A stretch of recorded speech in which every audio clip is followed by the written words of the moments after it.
Hi, I'm Caroline Mitchell, canine behaviourist at Good Doggy. So when you start a behaviour plan with your dog, hopefully you get off to a really good start and you get some really good early results. But sometimes what can happen is as you start to relax into your training and you start to enjoy those results, they start to drift a little bit. And often you end up going back almost to square one with your dog and you're wondering what on earth just happened.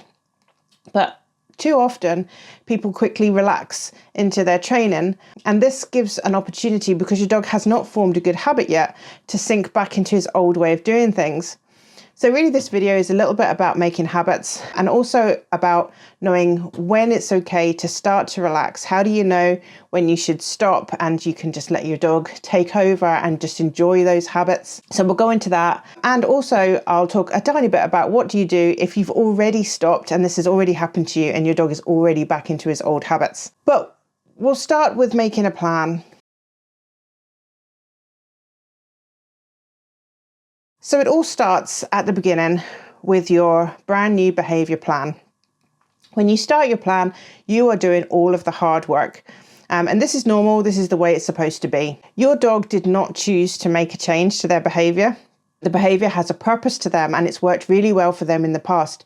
So they haven't made this choice to change the way they're behaving. The behaviour's worked for them. If it didn't, they wouldn't keep on doing it and you wouldn't be wanting to change it. But let's imagine, for example, that your dog is scared of something. If your dog then barks and lunges at it and then nothing bad happens, then as far as the dog is concerned, the behaviour worked really well and they feel safer and better because of their behaviour.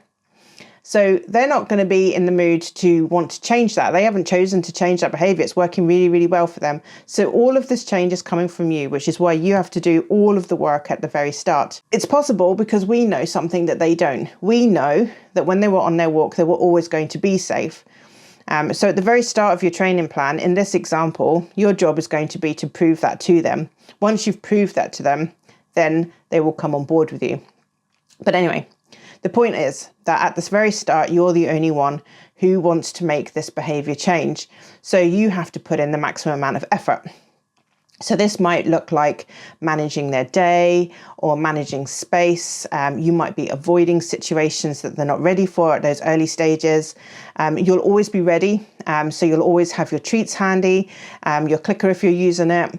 You'll be very aware of your space and what's happening around you. You might be looking for opportunities as well. You might even be creating opportunities and setting them up so that you can be completely in control of a situation that you want to practice your new training in. You'll be using a lot of supportive language, verbal encouragement, body language. You'll be trying to be as relaxed and calm as you can. So there's an awful lot that's going to go into this right at the very start of this behaviour change process. Your dog is going to be quite passive in this whole process at the very start. So at the very start, 100% of the work is going to be coming from you. And then as you start to work through this, you'll start to show your dog that in situations that they might once have been frightened in, their behaviour won't have occurred because you'll have managed that situation really, really well. And you'll have done something very different with them. So then they'll start to realise that actually, when they do things your way, they also feel safe.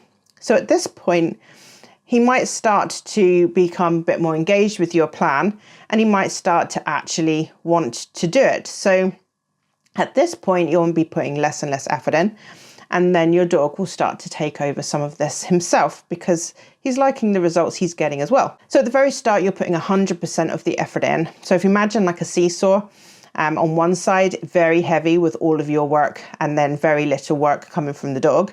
As they start to get on board with this plan, they start to see benefits of it, they start to feel better about it, then they would start to put in maybe 10%, then 20%, and so on. So the seesaw will start to tip. Eventually, you'll get to a point where your dog is so engaged and so on board and so loving your new way of doing things that he will be doing 90+% of the work. And what you'll be doing then is just rewarding him at the end. You'll be looking out for situations, you'll be noticing things that he would normally have been reactive in, or whatever it is that you're working on, and you'll be ready with your reward. And basically your effort will have reduced hugely Incidentally as well, this is also the point in which your dog will start to be able to cope with surprises.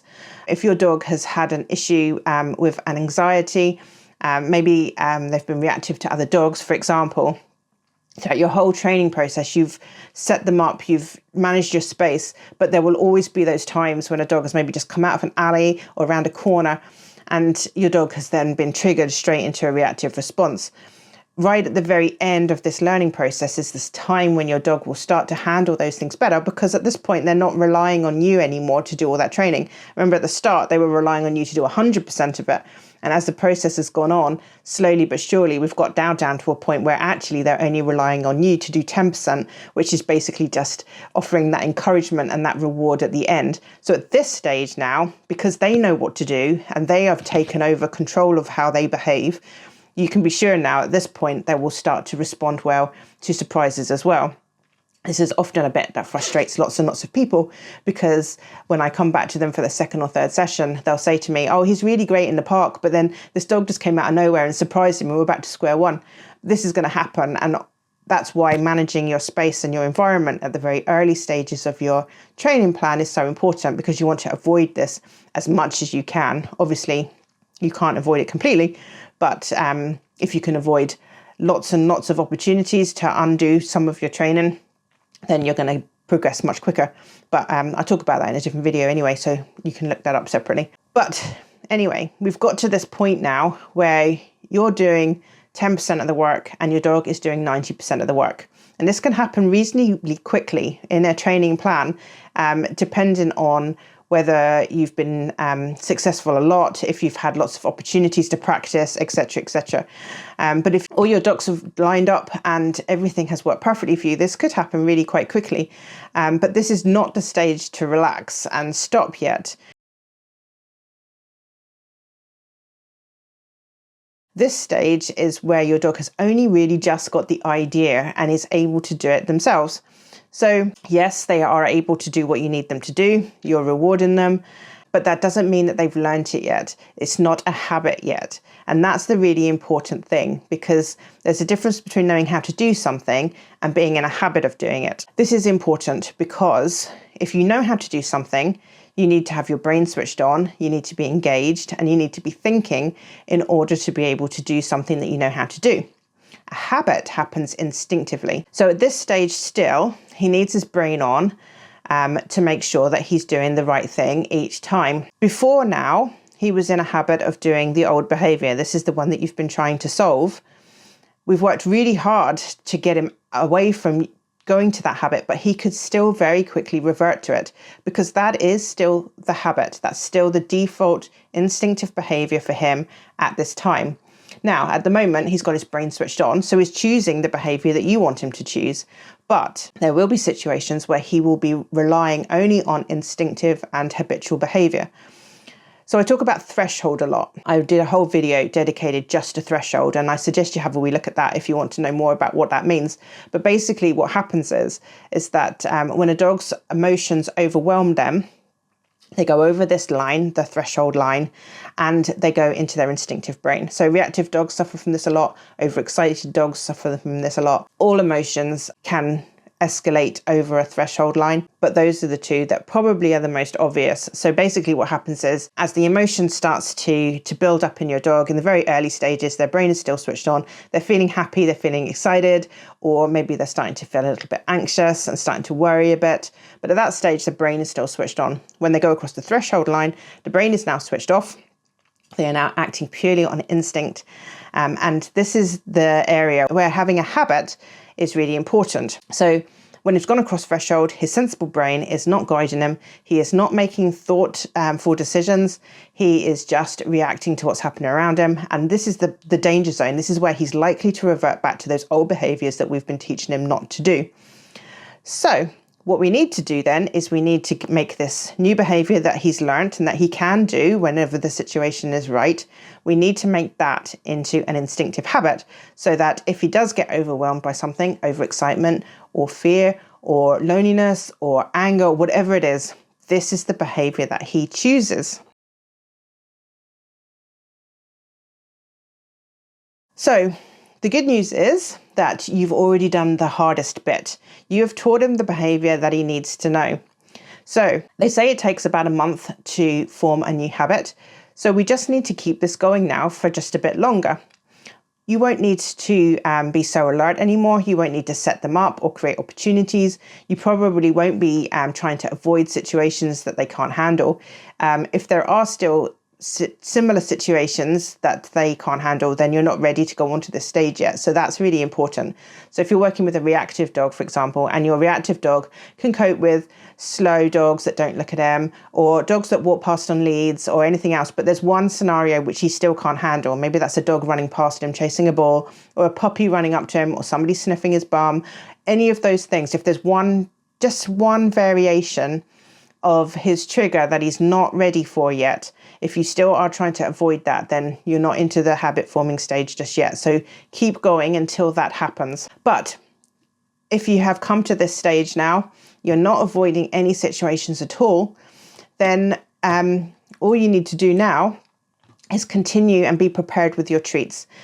Still be alert to what's happening around you so you don't miss any opportunities to offer rewards. If you're using a clicker, keep going with that. Make sure you've always got plenty of treats in your pocket or your pouch that are easy and ready to get at. And you just need to keep this going now for about another month. After that month, at that point then, if you haven't seen any kind of reverting behavior, if you've managed to keep it going for this whole month, only now then you can start to sort of phase out all of the supportive stuff. Those encouraging words, you don't perhaps need your clicker for the whole time. You can leave your treat in the bag and wait until the end. Still keep a lookout for opportunities to give a reward, but really you're starting to feel quite normal now. You're just going to be out enjoying whatever it is you would normally have been doing. And when a situation comes up that he used to have reacted to, he'll not be reacting now. So you just need to give him a treat and some praise. So keep going like this for just a few more weeks. And then if he's still good after all of that, then you can take another step back.